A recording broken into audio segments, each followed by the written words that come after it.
நாட்டுக்காக உழைப்பதற்கே அண்ணா பிறந்தார்.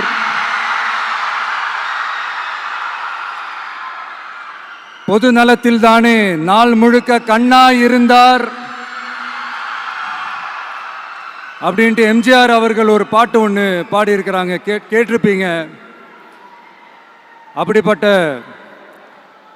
நம்ம காஞ்சி தலைவர் அறிஞர் அண்ணா அவர்கள் பிறந்த மாவட்டம் தான் இந்த காஞ்சிபுரம் மாவட்டம்.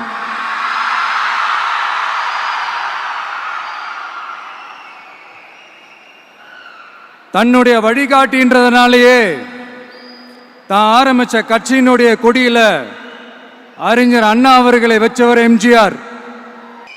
ஆனா அறிஞர் அண்ணா அவர்கள் ஆரம்பிச்ச அந்த கட்சியை அதுக்கப்புறம் கைப்பற்றினவங்க என்னெல்லாம் பண்றாங்கன்னு நான் சொல்லிதான் உங்களுக்கு தெரியணுமா என்ன? மக்களே, உங்களுக்கு தான் அது நல்லா தெரியுமே.